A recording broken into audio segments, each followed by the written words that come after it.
Oh, Sarah, did you get the gift I sent you?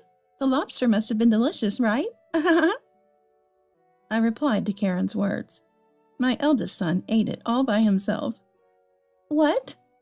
Karen's voice trembled as she responded, and she suddenly started panicking. Go check on your son, please. I retorted to her frantic request. No way, and dismissed it. However, reluctantly following her advice, I headed towards the bathroom near my eldest son's bedroom and witnessed an unbelievable scene. My name is Sarah. I'm turning 60 this year.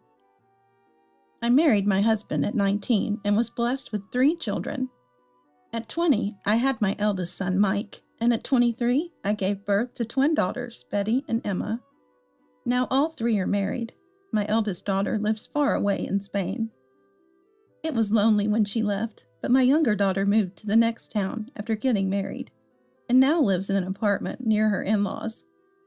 And my eldest son's family has been living with us. It's a blessing to have 2 of them nearby. In this rural area, it's common for families to live with their eldest son, and multi-generational households aren't rare. The tradition of passing down the family home to the eldest son is still strong here. Naturally, we plan to hand our house over to our eldest son. My husband owns several properties, so we have a decent passive income.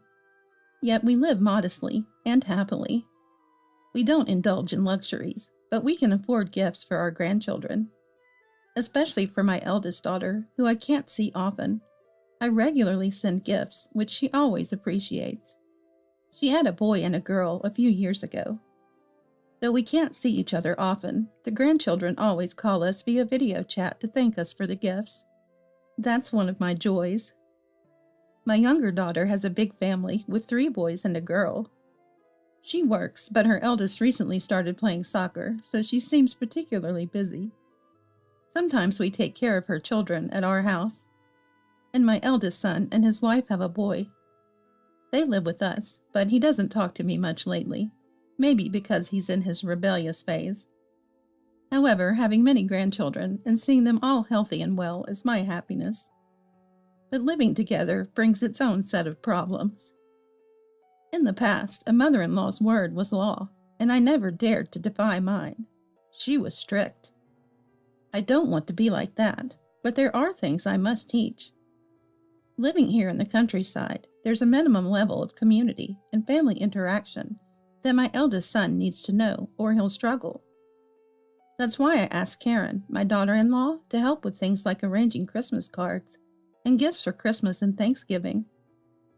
Since we own properties and my eldest son is set to inherit them, these relationships are very important. I often tell him this. However, he responds with, "You're so annoying. Leave me alone," and seems to dislike me and my husband, who supports me. And when I talk to Karen, she doesn't want to help either. Come Thanksgiving, she'd say she's traveling with friends and leave the house. And for Christmas, she'd go to her parents' house from mid-November through the New Year's holidays. I never tell her not to go. In fact, I think she should visit her parents. But such a long holiday break is unheard of. And Karen's parents live in the same city, just in a neighboring school district. They could meet any time, not just during the holidays. So while I'm dissatisfied with her long visits home, I end up doing the end-of-the-year cleaning of our large house all by myself. Seeing my struggle, my younger daughter and her children started helping out a few years ago, which has been a relief, but I really think it's Karen's responsibility, as she lives here. I've mentioned it to my eldest son, but he doesn't seem to say anything to Karen. And my son, busy with work, doesn't bother to help either. Contrastingly, my younger daughter helps with arranging presents and making Christmas cards even on her precious days off. She's truly a godsend. I've had my reservations about Karen's behavior in everyday life. She's a stay-at-home mom and is home every day. She does drive the grandkids to and from school and tutoring, but she doesn't do housework. She barely manages the laundry, but only their own clothes, never touching ours. I've compromised, thinking it's okay as long as they handle their own laundry. After all, family or not, they're still other people. I thought it would be great if we could just do it for ourselves. However, she'll say, "Sarah, I'm leaving the laundry here," dumping muddy clothes or items needing hand washing into our basket, as if expecting me to do it. I recall since the grandkids were babies, I've been the one washing anything stained or needing hand washing. It didn't bother me before, but should I always be the one to do it? I once confronted her. "Karen, wash your son's dirty clothes yourself. Don't just put them in our laundry basket." Her response was exaggerated. "Of course, I'll do it when I can, but a little help would be nice, wouldn't it?" I was taken aback by her words. I wanted to throw those words right back at her. I'm the one who wants family cooperation. There have been many such incidents. Her attitude, the local customs, the long-standing traditions, I think they're the cause, and I understand why she might dislike them. Being family doesn't mean you don't need to be considerate. That's why I've always tried to be accommodating towards Karen. I've never forced her to attend gatherings. I've done what I can myself. Karen may be as she is, but there's no doubt she supports my eldest son and is devoted to the grandchild. We've managed to live together for over 10 years by finding a middle ground. And now we're in December again. Today is my 60th birthday. But there's no celebratory mood, just as busy as every year. Karen went to her parents' house about half a month ago. In the evening, thinking I'd like something nice for my birthday dinner. "I'm home," I heard from the entrance. "Oh, Mike, you're early." It was my eldest son. He seems to have finished work early today. He handed me a large package. "Here, for your 60th celebration." The bag was from a department store. I was surprised. Usually my husband doesn't even respond properly when I talk to him. Even now, not a word of happy birthday. But the fact that he thought enough to celebrate touched me. "Thank you. I'm so happy." My son gruffly said he'd change and left. My husband peeked in. "What's that?" "Just something." I went back to the dining room and opened it. But the moment I saw what it was inside, I froze. "Quite a fancy lobster," my husband said with a wry smile. He knows I have a shellfish allergy. Although it's not severe, just some itching if I eat it. My eldest son should know too, but it's no issue for cooking. After all, he always loved lobster, so it's often been on our table. I only avoid eating it, so maybe he forgot. I felt a bit disappointed, but mostly I was happy. With that in mind, I set the lobster on the table, which instantly looked lavish, and just made a simple meal with some frozen mackerel I had. My eldest son came back after showering. My husband then headed to the bathroom. "Such a magnificent lobster. Thank you," I called out to my son from the kitchen. "Yeah," he replied shortly, then looked away and sat down at the dining chair. "Let's all eat together." My son started eating without responding. He's always been gruff and quiet, but it seems to have gotten worse since he got married. Maybe he doesn't like how I talk to Karen, so I've been keeping my distance from him lately. But seeing his eyes light up at the sight of the lobster was just like when he was a child. I was happy, hoping for a family meal just between us today. My husband returned, and both of us sat down at the table. However, I was surprised when I saw the table. But I was shocked to see the lobster was just a shell. "Where's the lobster?" I asked my son. "I ate it. You're allergic, Mom," he said nonchalantly. Stunned, my husband spoke for me. "What do you mean? You sent her lobster knowing she can't eat it?" "It's better than nothing, right?" My son didn't seem remorseful. Feeling pathetic for being happy and saddened by my son's actions, I quietly finished my meal and retreated to my room. "What's the big deal? Turning 60 isn't special. If I can enjoy it, that's all that matters," my son said dismissively, and my husband scolded him. After calming down, I came out of my room. My husband and son were still in a tense mood. "I'll thank Karen for you. She prepared it after all," my son told me amidst the tension. Why should Sarah thank Karen? My husband yelled. Enough, Henry. It's my fault for being happy about it. My son, showing anger, left the dining room. Feeling sorry for my husband, who looked at me with pity, I silently started cleaning up. Then I showered and went to the bedroom alone, leaving my husband behind. Entering the bedroom, I saw a missed call on my phone. It was Karen. It was late. But maybe she needed something, so I called her back. Hello, Karen? Ah, Sarah, did you get the gift? Yes, I responded briefly to her question. Was the lobster delicious? I replied to Karen. The thing is, I have a mild allergy to shellfish. Mike ate it all by himself. What? Karen's voice trembled in response, and she suddenly sounded panicked. Mike? Where is he now? I don't know. Maybe in his room. It's been quite a situation. When I said that, she sounded distraught. Please go check on him. I won't. I refused. He'll come out if he feels remorseful. It's not about that. Karen sounded frantic. I asked in response to the visibly panicked state. What's going on? Why are you in such a hurry? Just go quickly. Reluctantly, I went to my eldest son and his wife's bedroom. It had been quite a while since my eldest son went to bed. I assumed he would be asleep by now, but I knocked and called out. Mike, are you sleeping? There was no answer. Seems he's asleep. I spoke to Karen, who was on the other end of the phone call. I'll be right back, Karen said before hanging up. What was that about? I was about to return to the bedroom when it happened. Mom!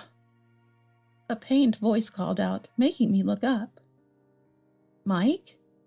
The voice was coming from the bathroom at the back of the second floor. The door was wide open, and I could see half of Mike's figure. What's wrong? I couldn't help but raise my voice. Call an ambulance. Hearing my eldest son's pained voice, I called my husband and immediately phoned for an ambulance. I felt responsible. Honestly, that's what I thought. He must have caused himself gastroenteritis from overeating. After eating lobster, he had finished all the rice even after I left the room. I got into the ambulance with him, and my husband followed in the car. It was night, but they examined him right away. I got a call from Karen, and when I told her we were heading to the hospital in an ambulance, she hurried over. Mike! She called out our son's name as she burst into his hospital room. For now, he was on an IV drip, going back and forth between the toilet and bed, but the doctor said his symptoms should settle down with time. I left our son in Karen's care and returned home with my husband. It's overeating. His own fault, Henry said, echoing my thoughts. With Karen by our son's side, there seemed to be no need to worry. We rested easy that day and went to the hospital again the next day. Food poisoning? The next day, the doctor informed my husband and me of our son's diagnosis. It seemed it wasn't just overeating after all. When asked if anything comes to mind, I said, We did eat mackerel yesterday. Mackerel? It could be anacosiasis. His symptoms have settled, so we can perform an endoscopy, the doctor suggested. That would be best. We need to know the cause. I agreed, but the mackerel had been frozen and thoroughly cooked. I couldn't imagine it harboring anacosiasis. As I pondered this, the doctor explained the situation to my son. My son agreed to the endoscopy and changed into the examination gown provided by the nurse. The hospital room was now just me, my husband, my son, and my grandson, Tom. Today happened to be a Saturday. My grandson, who was off from school, had come from Karen's parents' house early this morning. It's all because of the meal Mom made, my son said, glaring at me. I had no words to return. Though not intentional, I felt responsible. Why are you changing?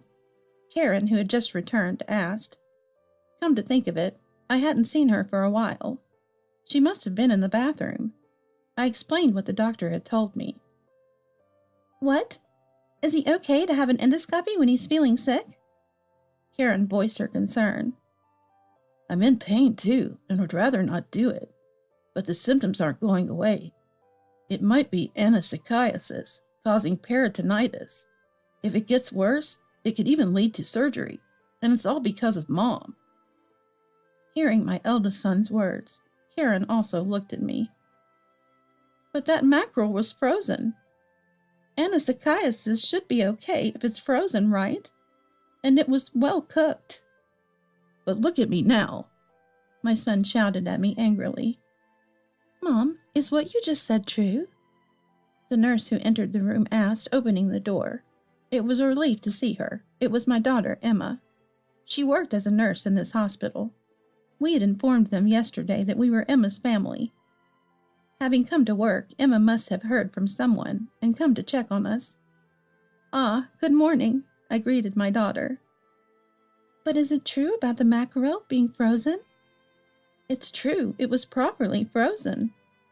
Upon hearing this, Emma hurried out of the room. Shortly after, the doctor returned and asked me for confirmation. Sarah, I heard the mackerel was frozen. Is that true? I nodded at his words. Then the likelihood of anisakiasis is extremely low. Anisakiasis are fine if frozen. Eating that wouldn't cause food poisoning. Did you eat anything else that might be of concern? His words made me ponder. I had thought it was all because of the mackerel I cooked. And I thought again. Yesterday we had mackerel soup and sautéed spinach. My husband and I ate it too, but we feel fine. Then I remembered something. Oh, but my son ate lobster alone. I didn't miss the change in Karen's expression at my words. Come to think of it, Karen had been disturbed the moment I mentioned yesterday that my eldest son had eaten lobster. She was the one who had urged me to go to the bedroom in a hurry. Thanks to her, I found my son in bad shape in the bathroom. Karen, do you know something? I asked. She stiffened. Karen? My son also called out to her. Karen fell silent. At that moment, their son, Tom, stopped playing his game and said, Is that the lobster Mom bought a month ago? A month ago? My eldest son, my husband, and I all turned our gaze to our grandson. Yeah, the one I've been keeping in my room for a month. I took it with me when I went back to Grandpa's house yesterday, and I gave it to Dad. At his words, I turned pale. My eldest son also questioned her. What do you mean? Wasn't it bought yesterday? Then she began to speak. So what? You're the one who said you'd send lobster for her 60th birthday celebration. That's why I brought it when it was cheap. What's wrong with that? Why were you hiding it in Tom's room? My eldest son yelled at Karen. You were the one who said Sarah was being annoying, and it was just to irritate her. I thought a little stomach pain would do. I meant I wouldn't eat something I can't because I'm allergic to shellfish, just to spite her by eating it in front of her. Listening to their argument, my husband seemed completely angry. Both of you are to blame. Apologize to Sarah. My husband's yelling echoed in the hospital room. I calmed him down. It was clear that both had acted with malice. We can't keep them in our house anymore, I declared. They stopped their arguing. I'm sorry, I went too far. My eldest son apologized, confused by my calm demeanor. Right, I can't even think of you as my son anymore. Leave the house once you're discharged. My husband added. Please wait, Henry, I'm really sorry. Karen collapsed on the spot. In the end, Mom was fine, so please forgive us, my son said, trying to gauge our reaction. But forgiveness was not in my heart. Take care, then. I said only that, and we left the hospital, leaving the two behind. According to my daughter, they continued to blame each other after we left. Mike, Karen, calm down. Emma tried to soothe him, but the fight didn't stop. Emma, can I go home now? Tom, fed up with his parents, had returned to our house first. I hadn't even noticed his return since he went straight to his room. Ultimately, the atmosphere between the two remained hostile even after discharge. Karen stopped washing my son's clothes, and of course, I had no intention of doing it either. Eventually, they got divorced. Karen left our house with Tom. She was a daughter-in-law who often stayed away long and was absent when needed. I had been considerate all this time, but somehow I felt relieved. Let's live together happily like before, my eldest son suggested, but my husband got furious again and finally kicked him out of the house. We transferred the ownership of our properties and house to our eldest and second daughters. Although there was a gift tax, my husband laughed, saying it was better than leaving it to someone we disliked. The husbands of our daughters thanked us, and they redid the celebration for my 60th birthday. At that time, our eldest daughter came back from Spain to our house after several years, and we all had a great time. Seeing our grandchildren's smiling faces, I was truly happy. Later, our second daughter's family moved from their apartment to our house. Their apartment was our property, too. We transferred its ownership to her, and it started generating rental income. Our eldest daughter was overjoyed as well, saying that thanks to the property she inherited, the whole family could visit us several times a year. Spending time with our real daughters was effortless and very relaxing. The family grew larger, and my husband seemed happy. Although I sometimes had to be careful around my second daughter's husband, he was a kind man who always looked after us. Honestly, I still can't forgive my eldest son and my ex-daughter-in-law, nor do I intend to in the future. But my eldest daughter taught me something. There's a Spanish proverb, "Living well is the best revenge." Don't you think it's a good saying? Betty said with a smile. Yes, it is, I smiled back. If there's any revenge to be had, it's for my husband and me to live happily. My name is Emily.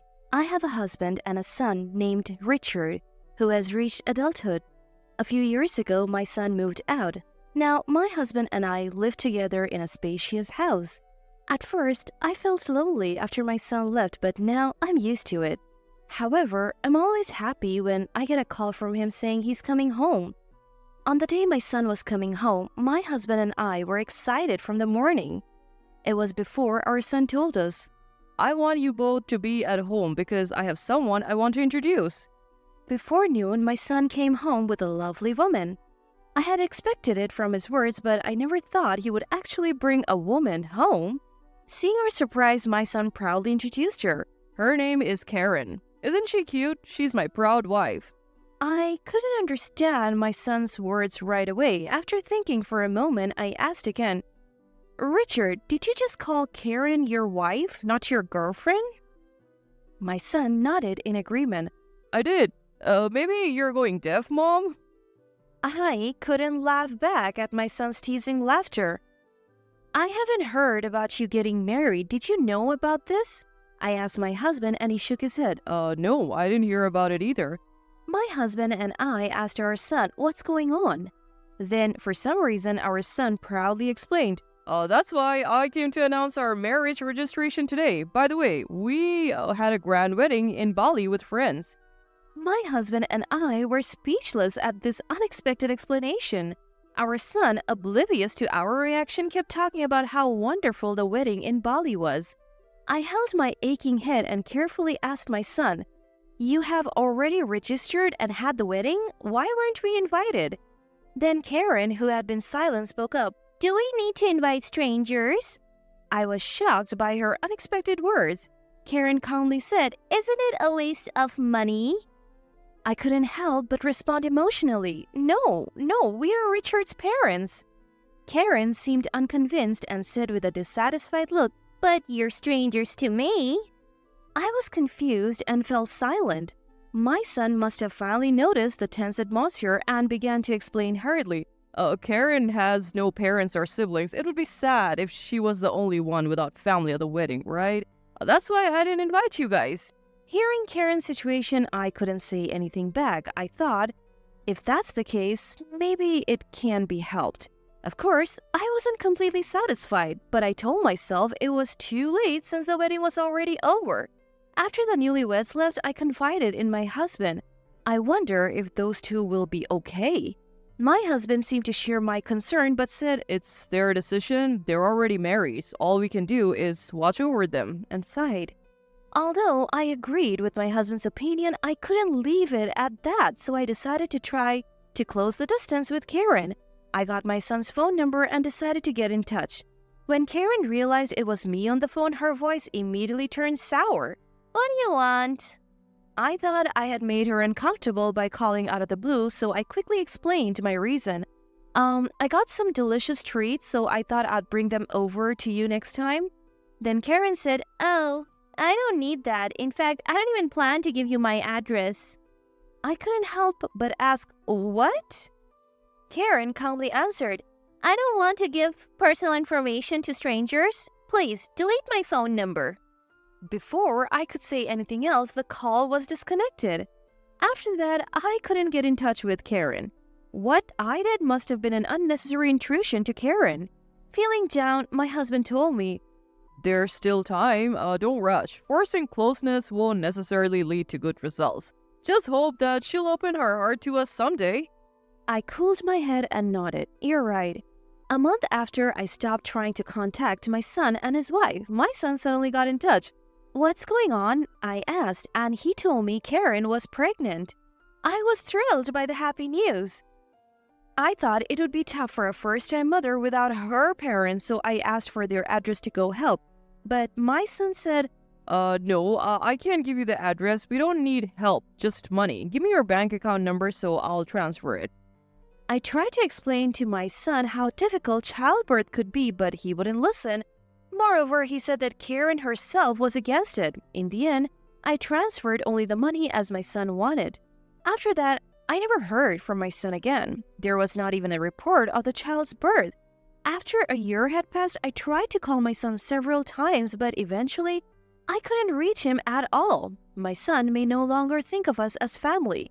Even if I want to confirm it, there is no way to get in touch. Feeling helpless one day, I met a familiar person at the local supermarket. At first, I didn't recognize him, but thanks to him calling out to me, I realized who he was. It's been a long time. Do you remember me? I'm David. Johnson's David?" Hearing the name, my memory came back. He was a friend my son often brought home during high school. I didn't recognize him at first because he was still a high school student in my memory. "David, you've grown up so well." As I looked at him closely and called his name, David seemed pleased and a bit shy. Suddenly, I caught the eye of the woman next to David. She had a matching ring with David and her belly was noticeably large. I involuntarily covered my mouth and exclaimed, "Oh my!" David nodded shyly. This is my wife Olivia. Our child is due in 2 months." "Olivia, is it? Congratulations." Thank you." Olivia looked confused for a moment but soon smiled happily. After brief greetings, we quickly parted ways, not wanting to burden the expectant mother. 2 months after reuniting with David, I received an email from him. In fact, we had exchanged contact information at the time of our reunion because he wanted to announce the birth.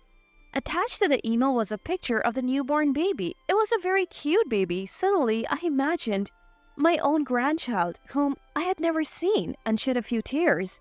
I emailed David saying I wanted to send a gift to celebrate. Then, a flustered David called me. I didn't contact you with that intention, so please don't trouble yourself."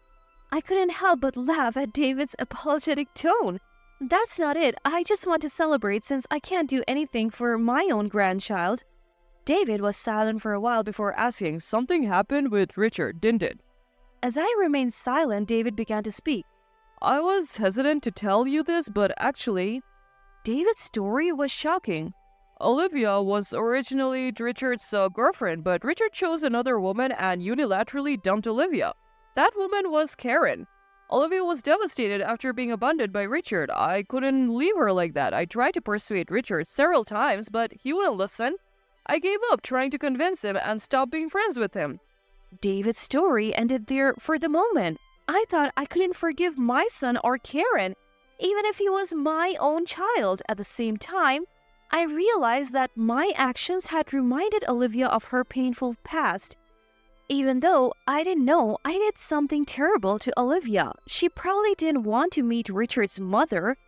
I'm really sorry for casually saying I wanted to celebrate it. When I apologized, David hurriedly denied it. You don't need to apologize, Mrs. Smith. Olivia doesn't mind.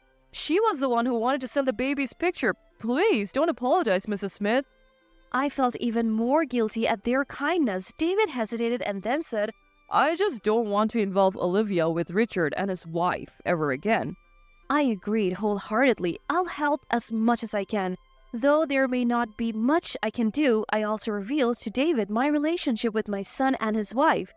David was truly appalled to learn of Richard's recent behavior. Afterward, we changed the subject and only talked about cheerful things before hanging up. I told my husband about what I had heard from David. Then I informed him that I would consider Richard and his family as strangers from now on. My husband agreed with me. At least we can take a breather. I looked around the room where most of the unpacking was done and nodded. Our new life begins here today. Originally, the house we had lived in was too large just for the two of us. When we were considering moving, we were introduced to this newly built high-rise condominium. We were supposed to tell our son about it, but we decided against it. I decided to go out to buy ingredients for dinner. The moment I stepped out of the front door, someone called out to me, Mom? I turned around thinking it couldn't be, and there was my son. He approached with a light smile. Oh, why did you tell me you moved? I was surprised to find strangers at the old house. I had to search quite a bit to find you. I looked at my son with stern eyes. I didn't need to tell you. You're a stranger to me. Richard finally seemed to realize that my attitude had changed and became flustered. What are you talking about? I'm your son. I ignored Richard and started walking. Richard hurriedly walked beside me and began to talk. Mom, I'll apologize for everything up until now. I was just deceived by Karen. You must have some extra money if you're living in a new high-rise condominium like this, right? Richard was making a fuss beside me, but I ignored him and kept walking. Seeing my unchanging attitude, Richard seemed to think the situation was bad and began to speak anxiously. Karen was a habitual liar. Her claim of having no family was a lie. She had only been disowned by her parents after causing a romantic problem at her previous job. When I glanced at my son, he misunderstood something and continued to badmouth Karen. Karen approached me for money when she couldn't live alone after quitting her job. I was just deceived. My son insisted he was the victim. So let me live in that high-rise condominium too? I stopped and looked at my son's face. He seemed happy, thinking I was finally willing to listen. But I kept my stern eyes on Richard and said, You chose that wicked woman even though you were dating someone else. It's the result of your actions. My son was astonished at my words. I delivered the decisive words to my son. Your only family is Karen. You two are a perfect match. Leaving my son standing there, I left the scene. I then contacted David. I thought my son might cause trouble for David or Olivia. Sure enough, my son tried to apologize to Olivia and asked David to mediate between us. Moreover, he said something nonsensical like, You two got married because of me. David, at his wits' end, declared he was cutting ties with my son and threatened to call the police if he persisted. My son apparently fled in a panic. Afterwards, my furious son tried to spread bad rumors about the two among common friends, but was instead scorned by them.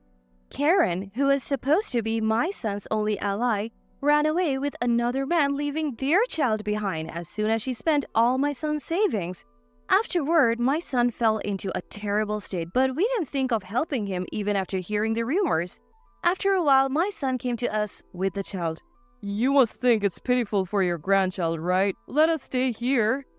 As soon as my son spoke, my husband, who had been silent until then, yelled, Don't be ridiculous. Stop acting like a spoiled child at your age. You're no longer our son but a stranger. Get out. Frightened by our harsh attitude, my son left the grandchild and ran away. My husband quickly locked the front door. I gently picked up the grandchild who had been left behind. The grandchild, not understanding anything, reached out to my husband with a smile. I'm sure that seeing that smile, my husband and I shared the same thought. We have no intention of forgiving our son and Karen in the future, but the child is innocent. We nodded to each other. We decided to raise this child ourselves. I heard rumors that my son is doing physical labor. He must be struggling to make ends meet, having to choose a job he hates involving physical work. Even so, he hasn't tried to force his way back home for now. Well, even if he did, the result would be the same. My husband and I are busy every day focusing on our grandchild. We're not young anymore, so raising a child is quite challenging. But just seeing this child smile gives us the strength to persevere. For things that are too difficult for us, we rely on the help of David and his wife. We can't thank them enough. It seems that the days of enjoying a leisurely retirement are still a way off. But until then, I want to cherish the time with my husband and grandchild.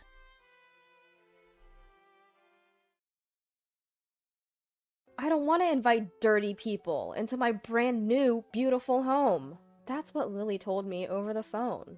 The way Lily spoke, it was as if she thought I had no common sense. Just because she's my son's wife doesn't give her the right to insult me like that. And my son is no better. Stay tuned for a mother-in-law's revenge. My name is Grace, and I'm 65 years old. My husband James is 5 years older than me. We live in a lovely house in the suburbs. Our home is filled with antiques and furniture you don't see much of these days, all inherited by my husband. Even at 70, James always says, "Leave it to me, I'll handle it." He takes care of everything himself. It's amazing how he can work in the garden from morning till night and still be so cheerful. I've been inspired by him. Even after retiring, I didn't just rely on my pension. I work at a friend's lunchbox shop. We have a son, Alexander, who's turning 30 this year. He was our long-awaited child, and I think we might have spoiled him a bit. Still, he's now a proud employee of a listed company and has made a life for himself. He started living on his own in the neighboring state, but still visits us a few times a year. He began dating a young lady named Lily, who's 5 years younger, and they got married shortly after.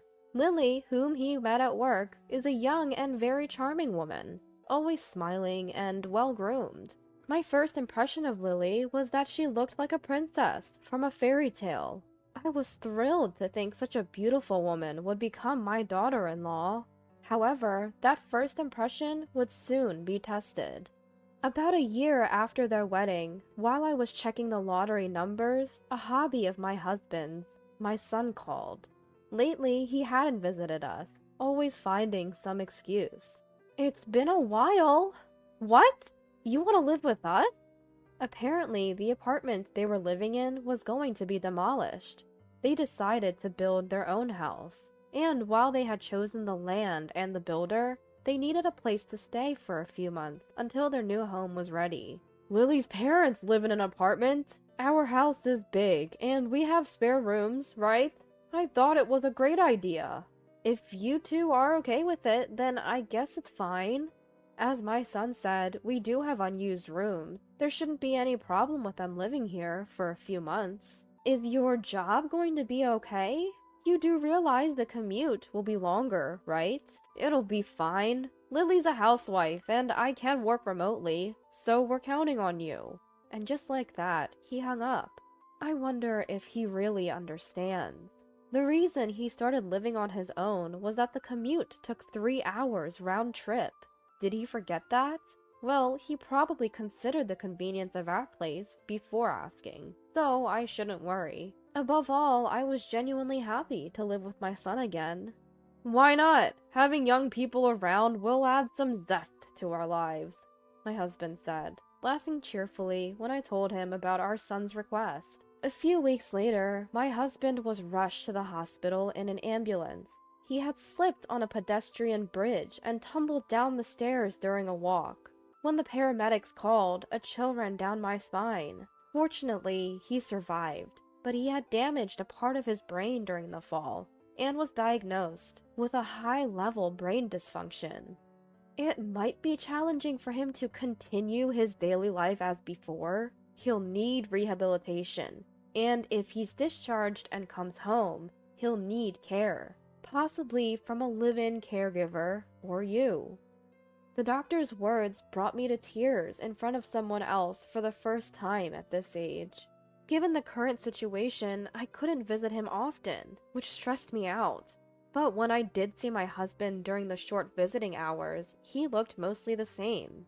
Despite his complaints about wanting to come home, I couldn't bear the thought of sending him to a nursing home, so I decided to bring him home once he was discharged.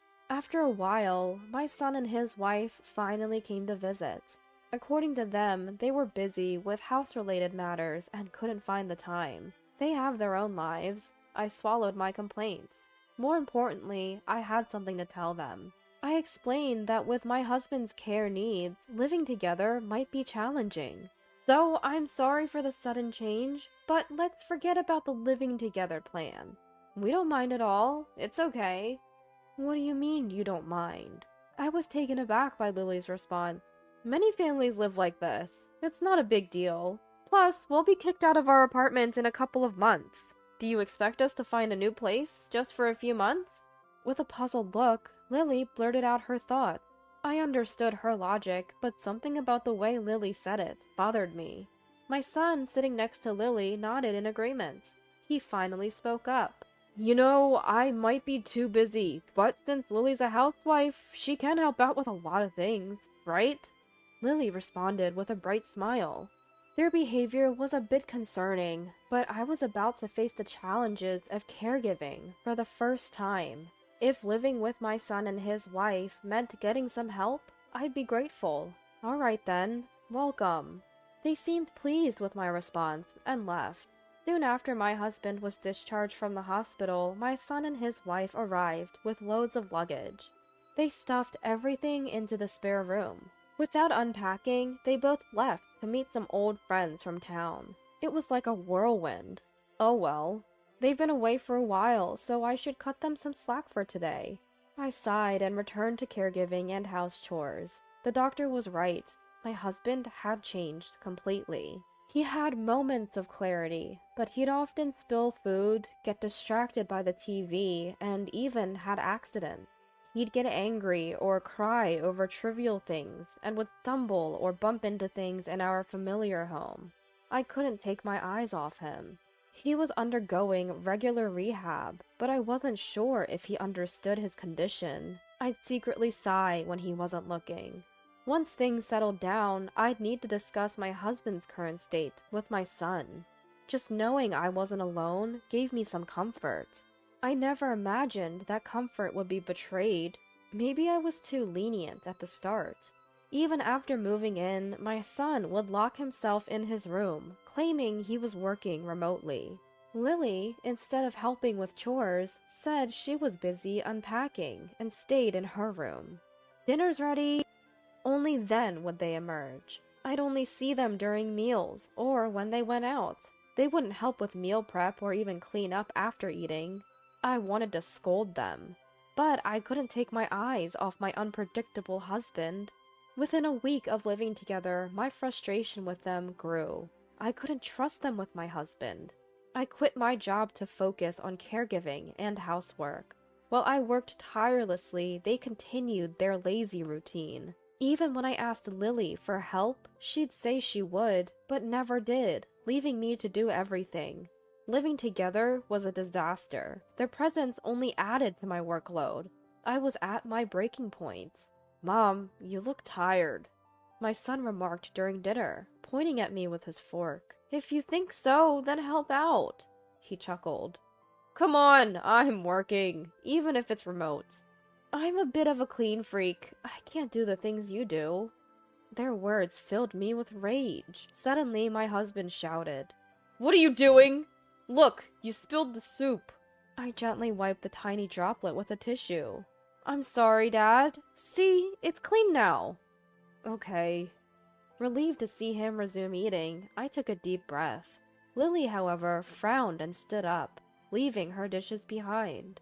I'm done. Some food splashed when he yelled. What? Hey, Alexander, I'm still hungry. Let's go out. Lily wrapped her arm around my son's and spoke in a sweet voice. Without hesitation, my son stood up and said nonchalantly, Fine, we're going to grab some food then. Wait, what? How can you just decide that? Even as I tried to stop them, the two left without looking back. With the messy dinner for two left untouched, my husband beside me spoke softly. What a waste. It's so delicious. Hearing his words, she felt a lump in her throat. Every now and then, glimpses of the kind man she married would shine through. Each time it reaffirmed her love for him. Caring for her husband wasn't easy, but mentally he was still sharp as ever. You know, the lottery is coming up. Let's buy a ticket. Maybe we'll win more than $3 this year. At that, her husband laughed heartily. She wished to keep things as normal as possible for him.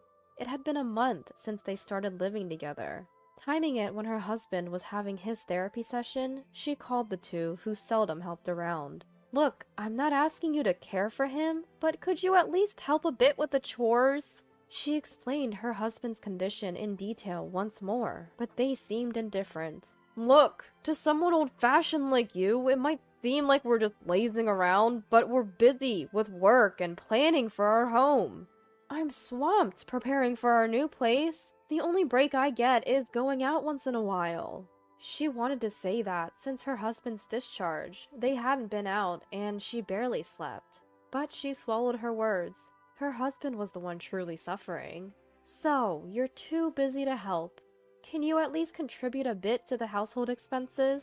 That's harsh, mother-in-law. We're a young couple, and we'll need money for our future. She shot a cold glare at Lily's teary eyes. Ever since they moved in, the food and electricity bills had definitely increased. It was obvious. They blasted the air conditioner all day and used many electronic devices. And the food? If they didn't like the menu, they'd leave most of it. You two might not get it, but living costs money. Isn't it common sense to contribute if you're staying for more than a month? At her words, Lily pursed her lips and muttered, If we have to pay, what's the point of agreeing to live together? What did you say? I couldn't believe my ears at Lily's words. Lily smiled as if nothing happened. If you need money, maybe stop wasting it on lottery tickets. Save that money instead. That's his only hobby. I won't let you take that away from him. She glared at the smug-looking Lily. Lily, with a shrug and a teasing tone, said, Mother-in-law, you're looking scary. You'll get more wrinkles, you know. Something snapped inside her. Don't mock me when I'm being serious. As she was about to raise her voice, her son loudly tapped the table and sighed. Mom, you're overreacting. Don't scare my Lily. If caregiving is so hard, just send him to a nursing home. Lily's eyes sparkled at his words. What's with those enchanting eyes? What's with that dreamy look? Does she think he's being brave? He knew his father was mentally sound, yet he said such a thing loudly. Couldn't he imagine how his father would feel if he heard that? Seeing her speechless, her son shook his head in exasperation. You think you've hit the nail on the head, huh?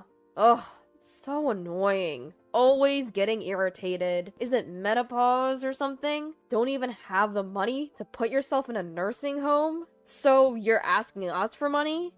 That's not the point. Poor mother-in-law. If my old beauty products are okay, I'll give you some serum. You seem broke, so it's on the house.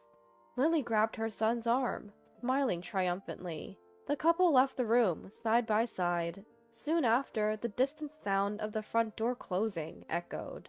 A whirlwind of emotions surged, but I couldn't throw out their massive luggage or kick them out on my own. I decided never to live with them again, telling myself it's just a bit longer. 2 months later, they seemed to have settled into their new home and finally left. They never contributed to household chores or finances, but at least I was free from the immense stress. Looking forward to your housewarming gift. I watched Lily wave with a blank expression. Honestly, I wasn't in the mood to celebrate for such a couple, but they probably expect something. They might invite us over to their new place at least once. Should we prepare something before they ask? We had just received an unexpected bonus, so spending a bit wasn't a big deal. We decided to buy a decently priced wall clock as a housewarming gift for our son and his wife. It was a beautifully crafted radio-controlled clock with a design that would fit any room. We waited for a call from them, but a week passed with no word. Even after what they said, no contact at all.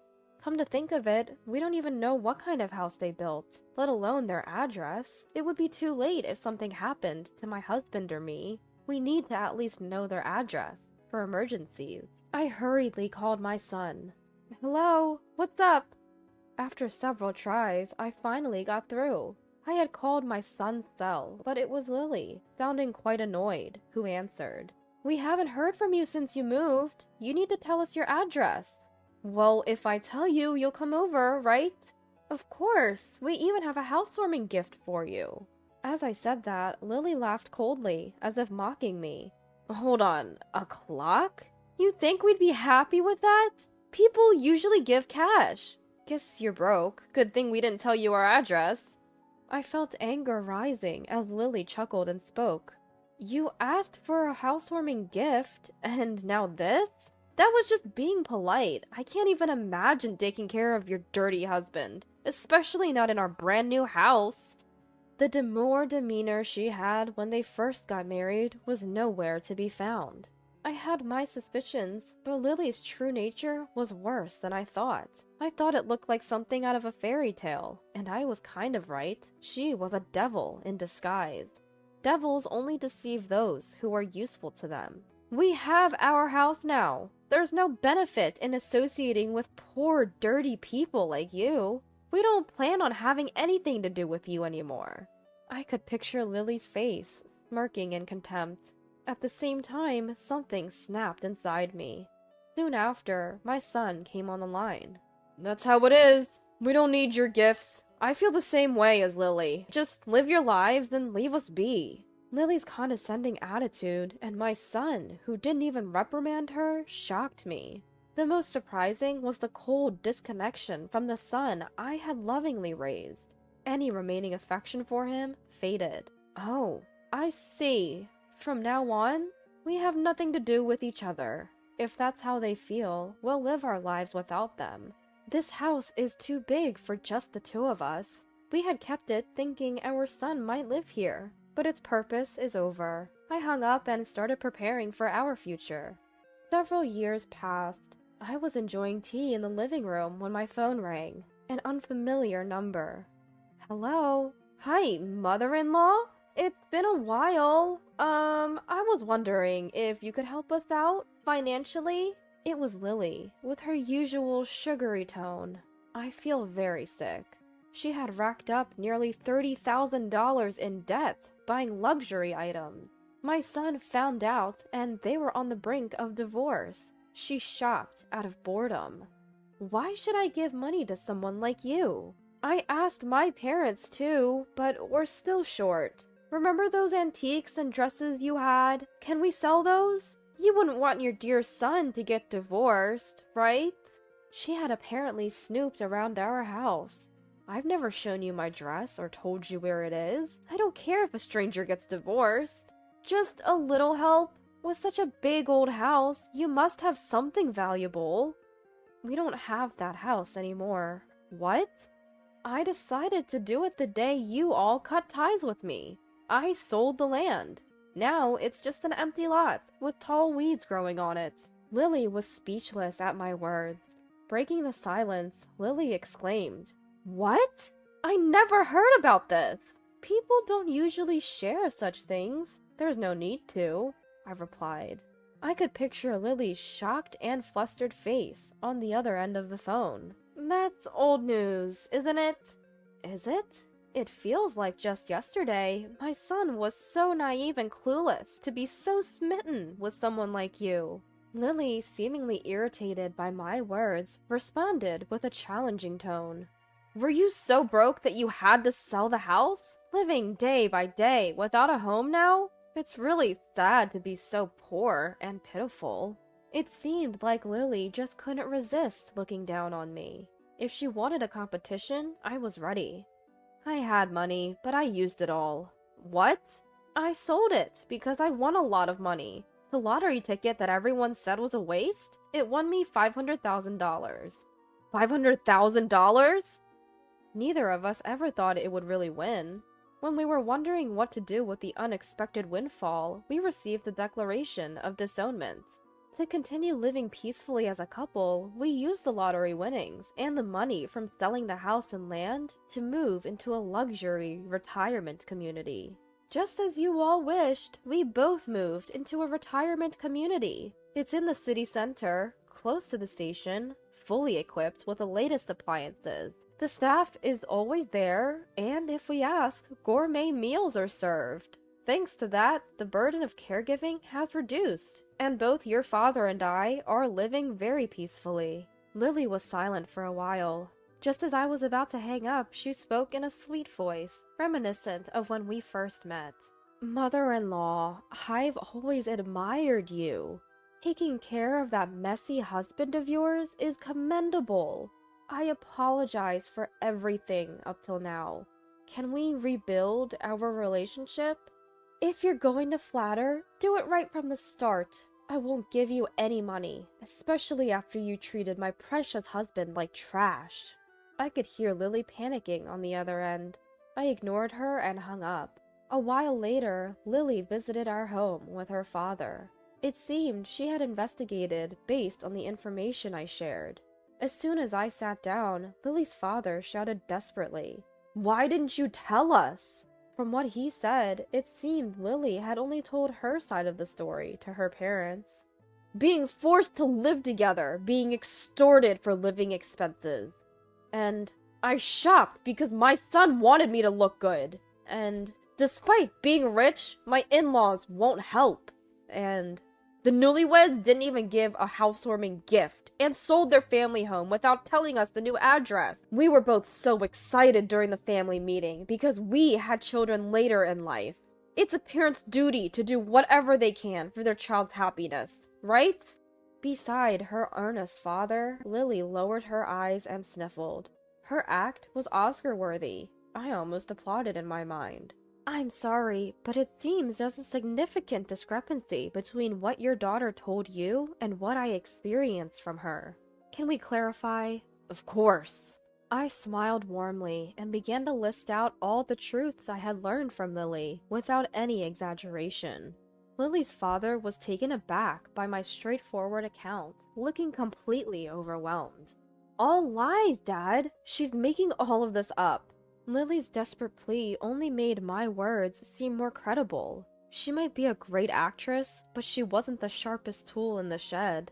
Would you like to hear the last voicemail she left me? Only if you think you can handle it. Wait, you recorded it? Lily exclaimed in surprise. To be clear, we don't have any money left. Ever since she cut ties with us, we've been preparing for our end. We've already arranged for our funerals and graves. We won't be relying on or helping our son and his wife. And just so you know, whichever one of us passes away first, we willed all our assets to the other. Oh, that's it. Lily's shoulders slumped in disappointment. She probably thought she'd eventually get her hands on our inheritance. Seeing her blatant attitude, her father was shocked. I said firmly, "Please leave." Lily and her father left, looking utterly defeated. Just then, my husband, who had been at a recreational activity, returned. Did something happen? Nothing much, just made our stance clear. He tilted his head in confusion, a gesture I found amusing, and I chuckled. Sometime later, our son messaged us, apologizing and informing us of his divorce from Lily. He went on to share unsolicited updates about Lily. After the divorce, she moved back to her parents' home, and they took on her debts. And she seems to be working on dating. She's apparently busy dating now, even asking our son if he knows any good men. She's a devilish woman with only her looks going for her. Well, her future is predictable. Our son, while paying off the house loan by himself, came crying for help. You're the one who cut ties, I responded coldly. I thought maybe our feelings for our son would return once the root of all problems, Lily, was out of the picture. But it seems it'll take some time. We're living peaceful and happy days.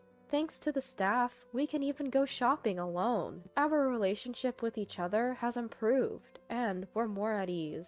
We're known as the most loving couple in the facility. We've even been surprised with celebrations on our anniversaries. We haven't won the lottery since that incident, but we still buy tickets. Look, we won $100! I called out to my husband, comparing the winning numbers. What should we do with it? How about a date? He replied with a grin. I couldn't help but blush and smile. When that time comes, I plan to wear the dress I've kept tucked away and head out. I really don't want you at the wedding. I don't want to associate with someone like you who'd resort to illegal means just to be popular with the opposite sex. I wish he'd cut ties with you. You're not fit to be his sister. What are you talking about? Before I could respond, the call ended. That was when Jackson was getting married. My name is Sophia. I have a father, a mother, and a younger brother named Jackson, 3 years my junior. Both Jackson and I chose colleges close to home to save money, so we lived with our parents. I went to a less prestigious college, while Jackson went to a top-ranked one. We continued to live at home even after graduation, choosing jobs nearby. But now, I'm unemployed. My recent company laid off about 100 employees, and I was one of them. I was in a good position in the company, so I never saw it coming. It's been about 2 months since I lost my job, but I have some savings. I'm taking my time looking for another job. Jackson, on the other hand, recently got engaged to his girlfriend and is living a charmed life. He's doing well. He earns a good salary, and he even gives money for rent and food to our mom. Mom once tried to refuse his money, saying, "You don't have to," but Jackson insisted. "Think of it as paying back for all you've done for me." He's such a good brother. We used to fight a lot when we were kids, but since middle school, he's been bigger and stronger, so we stopped fighting. In fact, he even looked up to me when I helped him with his studies. Well, now he's surpassed me in knowledge. As for Dad, he and Mom have been running a dessert shop for a long time. It doesn't make much, but Dad used to work for a big company, so they have a good amount of savings. "Seeing our customers smile is what keeps me going," he says, working enthusiastically at the shop every day. One day, as the 4 of us were having dinner, Jackson said, "I'm thinking of getting married." The 3 of us stopped eating, and Mom was the first to speak. "Oh my, that's wonderful news! When can we expect a grandchild?" "Don't rush things, Mom, and remember, I get to hold the baby first. No objections allowed." Both were clearly thrilled. I was happy for Jackson's happiness too. A few months later, as the wedding preparations were in full swing, my phone rang. It was an unfamiliar number. I answered. "Hello? Is this the sister-in-law? I'm Lily, the one getting married to Jackson. Nice to meet you." Apparently, Jackson asked for my number and called me. I had seen her picture before, and she was stunning. I wondered where they met. "Nice to meet you. I'm Sophia, Jackson's sister. What can I do for you?" "I really don't want you at the wedding. Someone with your low education, willing to use illegal means to be popular with the opposite sex? I don't want to associate with you. I wish he'd cut ties with you. You're not fit to be his sister," she responded cryptically. "What do you mean by that?" Before I could answer, she hung up. What was that all about? Did I do something wrong? I pondered for about an hour but couldn't think of anything. And why would I? I had never met her before. Yet, she called out of the blue with such a strange request. Isn't it normal for all family members to attend a wedding? Or is this some new wedding trend I'm unaware of? I decided to wait for Jackson to return home and ask him about it. But Jackson didn't come home that day. Apparently, he had decided to live with his fiancée before the wedding to ensure a smooth start to their married life. When I told Mom about what Lily had said, both she and Dad were furious. "What is she thinking? A wedding without family? That's ridiculous." "Absolutely." I wasn't angry at the time. I wondered if I had unknowingly done something, or if Lily had been fed false information about me. But my parents' anger didn't subside, and they decided that none of our relatives would attend the wedding. So it seems that no one will go to Jackson's side. According to Jackson, Lily's family members all graduated from top-ranked universities and held prestigious jobs. She felt embarrassed that her fiancé's sister, me, didn't have a stable job and attended a lower-ranked college. Dad was livid. Discriminating based on education? Ridiculous! Jackson apologized to me later, but we never discussed that topic again. When I told Jackson everything Lily had said, he was shocked. What? What does she mean by illegal means? Sis, you didn't do anything like that, right? It seemed Jackson was hearing this for the first time. When I denied it, Jackson said he'd talked to Lily. A few days later, Jackson called. It seems that the truth has been revealed. Apparently, Lily had been suspicious because of the drastic difference between my high school and college photos. That should be it. I was quite chubby in high school. However, after entering university, I realized that I would no longer be popular. So I went on a strict diet and dropped my weight from 220 pounds to 150 pounds. But Lily couldn't believe it. She struggles to lose just 2 pounds, so she believes I must have used illegal means to drop 70 pounds? Given my lower education, she thinks it's plausible. Jackson tried to convince her. She just worked hard on her diet. But Lily wouldn't listen. Even worse, both Lily's father and mother believed her and insisted I shouldn't attend the wedding. I was so taken aback by this that I was at a loss for words. I decided, with my parents' agreement, not to attend the wedding. A few days later, Lily called again. "Sister-in-law, you're the worst! Because of what you told me, we were humiliated." "What? I didn't do anything. I just chose not to attend. I just didn't attend the wedding." The next day, Jackson called to apologize for Lily's behavior. "You let Lily walk all over you," I warned. Jackson replied, "I'm sorry, but I can't stand up to her." Apparently, one of Lily's relatives is a major client of Jackson's company. His career and future promotions hinge on staying in this person's good graces. If he upsets them, the business deal could be canceled, and Jackson could lose his job. I was more concerned about Jackson's situation and told him not to worry about it. A week later, Lily called again. I really didn't want to talk to her. "Sister-in-law, you're unemployed, but you have a lot of savings, right? If I get pregnant, we want to live on the second floor. Could you move out? It'd be better for our baby." I don't want to say this, but being around someone who'd resort to such means to gain popularity is bad for the child's upbringing. Indeed, my parents live on the first floor and I have a room on the second. She wanted to use my room for their unborn child. Without hesitation, I declined. "That's not possible. Goodbye." And I hung up. Although I haven't found a new job yet, I've been making money through Forex trading using my savings, and I contribute more to the household expenses than Jackson does. I was content living with my parents, and I had no plans to marry anytime soon. But I was worried that refusing Lily might affect Jackson's career. The next day, Dad was furious. "Why did you refuse to live with them? It's just living together. I always dreamed of living with my grandchild. Are you trying to take that dream away from me?" Dad's face is red and angry. I explained everything Lily had said. Dad calmed down. "So, they want to kick you out and take over the second floor because you're bad for the baby's upbringing? Unbelievable.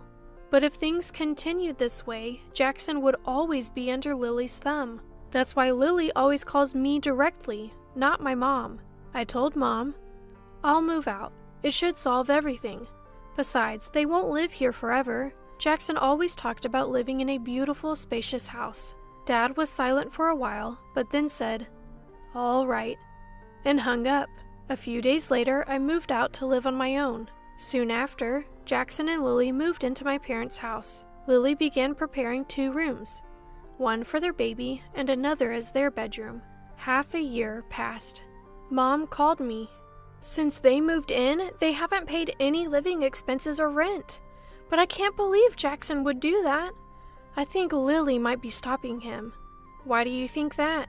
Well, Lily doesn't cook at all, uses the bathroom whenever she wants, and keeps the heater on all winter. The electric bill is sky high. She keeps saying she's about to give birth, but her belly isn't getting any bigger. Apparently, Mom was doing all the housework, including cooking. The next day, I called Jackson. Jackson, how's living with Mom? It's fine. Lily seems to be getting along with Mom.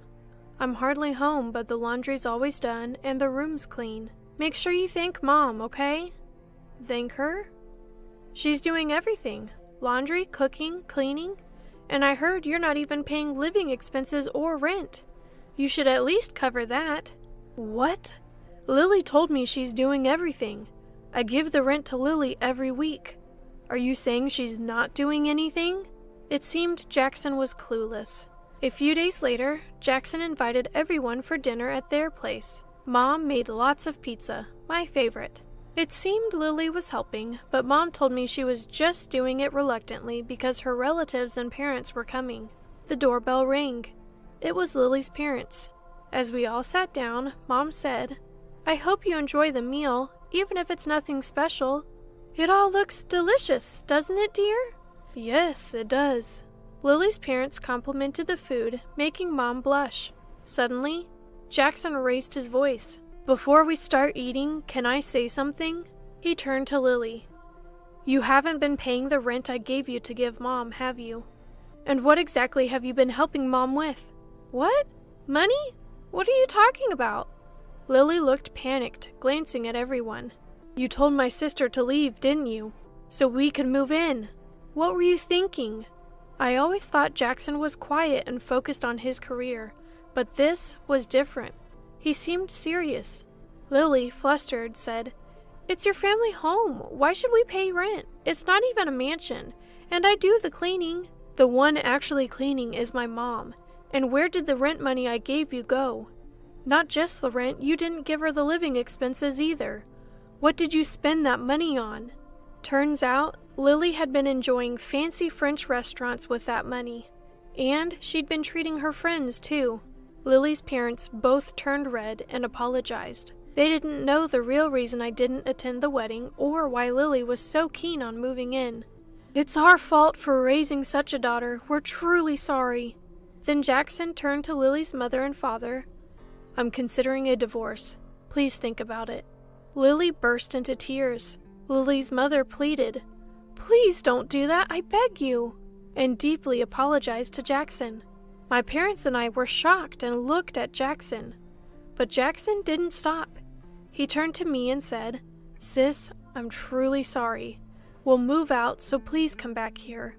I've been weak and let things slide, but I realize I was wrong. I'm so sorry." Jackson said this with tears in his eyes. "You don't need to apologize. It's not your fault. But are you serious about the divorce?" Jackson, with a serious look, replied, "I am. Marrying her was a mistake from the start. She was overly concerned about educational backgrounds and even told you not to come to our wedding. She lied about expecting a baby, kicked you out to live in our family home, and pocketed the rent. Shame on her." Jackson shouted at Lily. Lily cried even louder. The food had gone cold. What a waste. "We'll take our daughter and leave now." With her head down, Lily left with her parents. Lily's father pleaded with Jackson to reconsider, but Jackson firmly refused. In the end, Jackson divorced the following week. I could have moved back to my family home as Jackson suggested, but I didn't. Living alone had its perks. Instead, I urged Jackson to return, and he did. Fortunately, Jackson's career wasn't affected. In fact, he was asked to keep the matter private to avoid family embarrassment. 6 months later, Jackson left his job to start a new business using his expertise. "I'll turn our family's dessert shop into a top-tier company." He was enthusiastic, but Dad seemed a bit puzzled, saying, "It's fine the way it is now." As for me, I found a new job and a boyfriend. I plan to introduce him to my parents and Jackson soon. He's quite nervous. While marriage is still a ways off, I vowed to myself never to become a wife like Lily. I'm Olive, 35 years old. Since graduating from college, I've worked as an office clerk in the fashion industry. I've always been committed to my job, and it's been like my romantic partner. I climbed the corporate ladder quite smoothly because I love what I do. However, working in a predominantly female company meant fewer chances to meet someone, so my love life was rather limited. Once I hit 30 and saw everyone around me getting married and having kids, I decided to sign up for a dating service. That's how I met George. From the first date, George was laid back and easygoing, the total opposite of me, who's always in a hurry and rather impatient. At times, I thought he was a bit unreliable, but then I realized that's something I can handle. I decided that George could fill the gap where I lack easygoingness and chose to marry him. George was raised by a single mother, but neither he nor his mom were interested in living together after we got married. The often told tales of mother-in-law and daughter-in-law conflicts had me relieved that neither of us wanted to live together. When I met my mother-in-law for the first time before our wedding, she seemed to be sizing me up with a critical stare. That confirmed my feelings that I didn't want to share a home with her. No living with my mother-in-law, and a new chapter begins with George as a married couple. We'll make compromises even when our values clash. That was my resolve. So, a month into our adjusted married life, something completely unexpected happened. "Hello, Olive. How are you? Still no baby? I want to see my grandchild already." "Hi, mother-in-law. It's been a while. What brings you here? What's in the bag?" "Oh, didn't George tell you? I've decided to move in." "What?" Of course, George had never mentioned any such plans to me. Both he and his mom had told me before our marriage that neither of them was interested in living together. So this was a complete curveball. "Hey, mother-in-law's here at the house. She says she's moving in. What's going on?" "What? Mom did mention feeling lonely, but I never heard anything about moving in. I mean, I told her it was okay if she felt too lonely, but living together?" I hid away to make the call, and when George said that, I unintentionally let out a "What? Why did you say it was okay to live together without discussing it with me? She probably got the wrong idea. Aren't these the kind of decisions we should be making together?" "Well, I thought having Mom around to help with chores might be nice." When I had greeted her at her home, the last thing I felt was that she could handle household chores. The kitchen was coated in dust, clearly untouched for a while, and the whole house was cluttered. It was nowhere near what you'd call neat.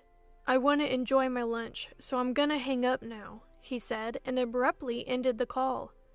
Just as I was getting used to life with George, the idea of adding mother-in-law to the equation was overwhelming.